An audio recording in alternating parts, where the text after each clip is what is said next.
है students, fraction chapter हम लोगों ने स्टार्ट किया है। मैं आपको डायरेक्ट एक्सरसाइज 7.3 जो हम लोग कर रहे थे वहाँ लेके चलता हूँ। ठीक है, हम लोगों ने क्वेश्चन 5 तक कंप्लीट कर लिया है। इक्विवेलेंट फ्रैक्शन हमारे पास दिया हुआ है और उससे हम लोग डिनोमिनेटर और न्यूमरेटर चेंज कर करके उसका वैल्यू चेक कर रहे थे। अब देखिए, इसमें हमें चेक करना है कि जो इन दोनों नंबर है, क्या दोनों नंबर इक्विवेलेंट है। चलो भाई देख लेते हैं। 5/9 और एक तरफ क्या दिया हुआ है हमारे पास 30/54। चलिए, तो हमें तो इक्विवेलेंट निकालना आता है। ये तो ऑलरेडी इक्विवेलेंट है, क्या इससे छोटा होगा? नहीं, तो हमें इससे छोटा करना पड़ेगा। चलो भाई, इसके लिए हमें इन दोनों का क्या निकालना है? HCF। तो अब हम लोग थोड़ा फास्ट करेंगे, देखिए कैसे। 30 को क्या लिख सकते हैं? 3 × 5 × 2 लिख सकते हैं। ठीक है, 54 को क्या लिख सकते हैं?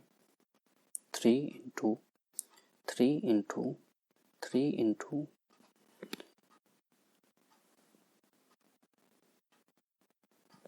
2।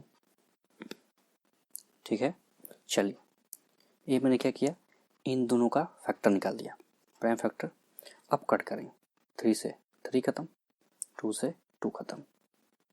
ठीक है,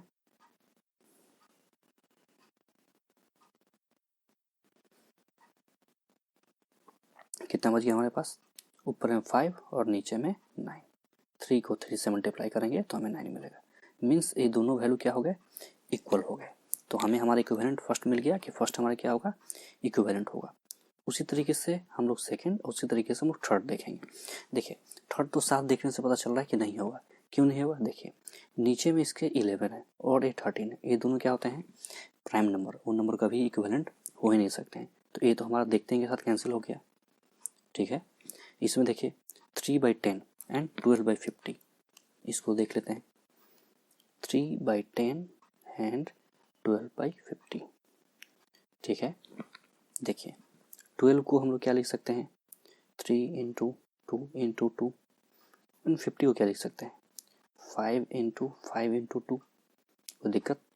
कोई दिक्कत नहीं। चलो भाई, अब इसे कट कर लेते हैं। 2 से 2 कैंसिल, क्या बच गया? ऊपर में बच गया 6 और नीचे में बच गया 25। मीन्स कि ये हमारा इक्विवेलेंट नहीं हुआ, ये दोनों नंबर इक्वल नहीं है। ठीक है, ये हमें चेक करना था। हमने कैसे किया? इसका फैक्टर हम लोगों ने निकाल लिया। कौन सा फैक्टर? Prime factor. ठीक है, देखिए 5 × 2 10 × 5 50, 3 × 2 6 × 2 12। 2 से 2 कैंसिल हो गया, बाकी जो बच गया, क्योंकि अब देखिए अभी इन दोनों में से कुछ नहीं कट रहा है तो मैंने एज इट इज लिख दिया। ठीक है, चलिए, तो ये हमारा इक्विवेलेंट नहीं निकला। अब जी next question, reduce the following fraction into simplest form. हमें इसका इसका इसका इन सब का सिंपलेस्ट फॉर्म निकालना। चलिए, तो मैं आपके लिए जो आपको टफ लगता है ए लिख कर देता हूँ, ए और ए। ठीक है, देखिए 48/16 हम लोग क्या करेंगे? कुछ नहीं करेंगे, इसका एलसीएम बारी बारी से निकाल लेंगे दोनों का। देखिए, रूल है कि सबसे पहले इन दोनों का एचसीएफ निकालिए और एक दूसरे को कट कर दीजिए। मैं एक नए तरीके से आपको सिखला रहा हूँ, आप इसका एलसीएम निकाल लीजिए। होप कि आपको एलसीएम निकालने आता होगा, हम लोगों ने लास्ट क्लास में सीखा है, प्रीवियस क्लासेस में। देखिए 2 से 12, 2 से 6, 2 से 3। ठीक है, चलिए, तो ये हो गया क्या? ये आपका हम लोगों ने इसका एलसीएम निकाल लिया। ठीक है, हम लोग इसको यहाँ लिख लेते हैं 2 × 2 × 2 × 2 × 3। ठीक है, उसी तरीके से हम लोग 60 का निकाल लेंगे। हम लोग 60 का एलसीएम निकाल रहे हैं। ठीक है, 2 से लगाया 30, 2 से 15। ठीक है, 3 से लगाया 5। चलो भाई वैल्यू लिख लो, 2 × 2 × 3 × 5। चलिए, अब हमारे पास इन दोनों का एलसीएम हो गया है। अब हम लोग इसको कट कर लेते हैं। देखिए, ये कट कर लिया, ये कट कर लिया और ये 3 कट हो गया। हमारे पास क्या बच गया? 4/5। ये क्या होगा इसका सिंपलेस्ट फॉर्म। एक तरीका और है, अगर आप थोड़ा सा पेशेंस रखिएगा तो मैं इसको एक तरीका इसका और समझा देता हूँ, जो सच पूछिए तो आपके बुक में उसी तरीके से सॉल्व किया हुआ है। तो लेकिन समझ में आपको इस तरीके से ज़्यादा आया होगा, क्योंकि आप जब इन दोनों का फैक्टर कर दोगे। हाँ, इसमें दिक्कत क्या होगा कि जब नंबर्स बड़े होंगे तो आपको दिक्कत हो जाएगी। जैसे मान लीजिए 3 डिजिट 4 डिजिट में चला गया तो आपको दिक्कत होगी। छोटे मोटे नंबर में एलसीएम मेथड से हो जाएगा। एचसीएफ मेथड से क्या इससे होता है, इसे सीख लेते हैं। 2 मेथड से मैं आपको समझा देता हूँ। देखिए, सबसे पहले इसका हम लोग एचसीएफ निकालते हैं। कैसे निकालते हैं? सबसे पहले हम लोग इसका प्राइम फैक्टराइजेशन निकाल लेते हैं। 2 इंटू कितना हो गया 4, ठीक है। 2 इंटू कितना हो गया 8,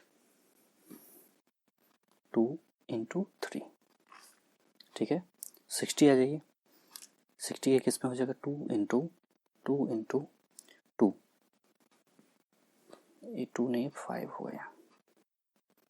ये कैसे निकाल रहा हूँ मैं, इसका प्राइम फैक्टर से ही निकाल रहा हूँ, ठीक है। देखिए 4 हो गया, 3 इंटू 5।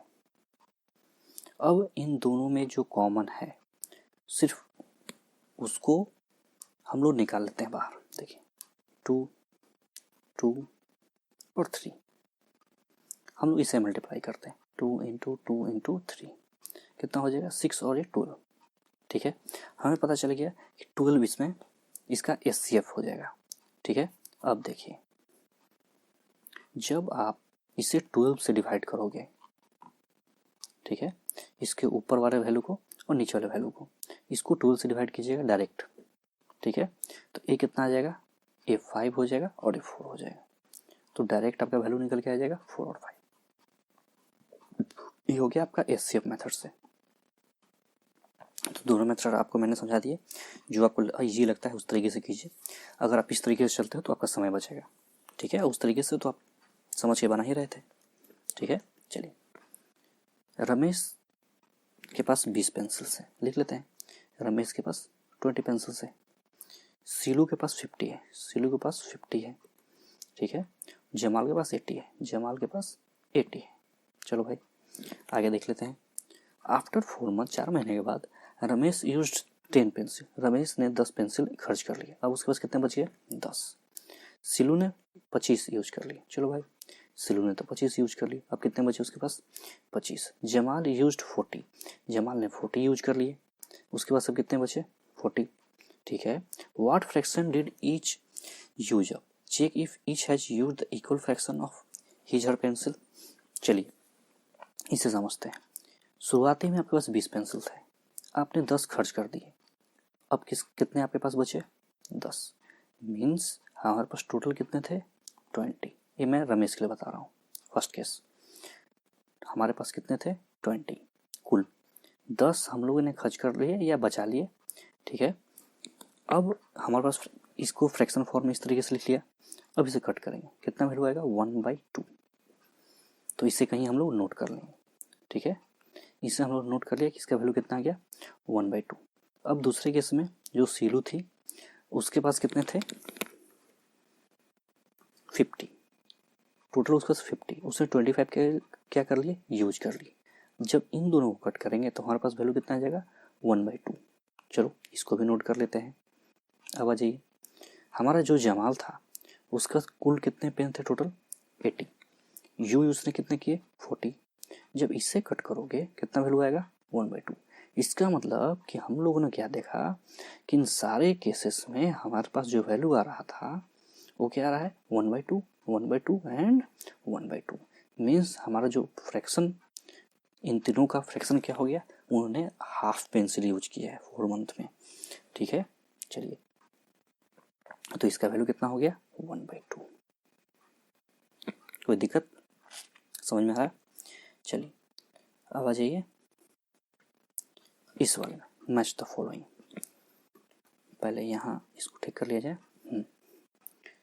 देखिए इतने बड़े नंबर, फर्स्ट में क्या है? 250/400, ठीक है। देखिए मैं यहाँ इसको सॉल्व करते चला जाता हूँ और जो वैल्यूज यहाँ इससे मैच करते चला जाएगा हम लोग उसमें से ABCD में से मैच करते चले जाएंगे। चलिए तो इससे सबसे पहले मैं सिंपलेस्ट फॉर्म में लिख लेता हूँ। 400 है, देखिए कैसे करेंगे। एक जीरो से एक जीरो कैंसिल हो गया, अब क्या बच गया 25/40। अब तो इसको सॉल्व करना आसान हो गया। ठीक है, हम लोग सबसे पहले क्या करेंगे 5 × 5 और नीचे में क्या लिखेंगे 8 × 5। ठीक है, 5 से 5 कैंसिल, कितना बच गया 5/8। ठीक है, देखिए कहाँ है 5/8, तो डी, फर्स्ट का आंसर क्या निकल गया डी। ठीक है, देखिए दूसरा क्वेश्चन हमारे पास क्या है 180/200। चलो भैया 180 देख लेते हैं, 180/200, जीरो से जीरो कैंसिल, कितना बच गया 18/20। इसे क्या लिखेंगे 2 × 9, तो दिक्कत, इसे लिखेंगे 2 × 10, 2 से 2 कैंसिल, क्या बच गया 9/10। देखिए 9/10, बी का आंसर निकल गया ई। अब अजिए 660/990, काफ़ी इंटरेस्टिंग है, गौर से देखिए 660/990, ये जीरो है। देखिए सबसे पहले हम लोग क्या करेंगे जीरो से जीरो को कट कर लेंगे, आराम से कट कर सकते हैं। 66 को क्या लिखते हैं 6 × 11, 9 को क्या लिखते हैं, देखिए अब इसको इसके बाद भी हम लोग इसके एक छोटे फॉर्मूला में लिख सकते हैं। देखिए 2 × 3 × 11, जब आप इससे ब्रेक कीजिएगा तो इतना ही वैल्यू आएगा। कैसे मैंने किया, हम लोग के पास टेबल से हम लोग उस टेबल का इस्तेमाल करते हैं। ठीक है, देखिए 11 से 11 कैंसिल, 2 से 3 से 3 कैंसिल, कितना बच गया 2/3। ठीक है, चलिए इसका आंसर कितना आ गया 2/3, तो थर्ड का आंसर हो गया ए। देखिए 180 और 360, हमें तो पता है कि जब आप 180 का टेबल पढ़िएगा तो उसके टेबल में 360 आता है। ठीक है, तो ए हो जाएगा सेकंड। देखिए फिर से 220/550, तो जीरो से तो जीरो कैंसिल हो गया, अब हमारे पास बच गया 2/11 एंड 5/11। चलो भैया इससे कैंसिल कर लिया जाए, कितना वैल्यू बच गया 5, 2/5 कहाँ पर है, देखिए यहाँ पे बी, यानी कि फिफ्थ का आंसर क्या हो गया बी। सारा हम लोगों ने मिला लिया, अब कोई दिक्कत नहीं है। ठीक है, चलिए तो इस तरीके से ये आपका एक्सरसाइज कंप्लीट होता है। अब next topic like fraction and unlike fraction, छोटा सा टॉपिक है, इसे जल्दी हम लोग समझते हैं। सबसे पहले समझिए कि लाइक फ्रैक्शन क्या होता है। अच्छा, एक टेस्ट और, मैं आपके सामने 3-4 नंबर्स लिखता हूँ, जरा मुझे इसमें समझाइए कि आपको क्या कॉमन लग रहा है।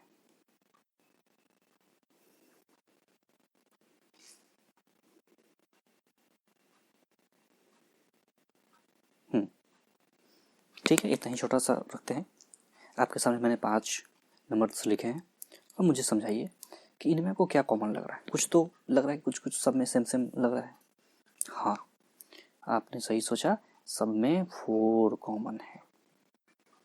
ठीक है, तो जब भी इस तरीके से हो फ्रैक्शन फॉर्मेट में, और आपके नीचे के सारे जो नंबर्स है, जिसे कहते हैं क्या, हम लोग कहते हैं नीचे को डिनोमिनेटर।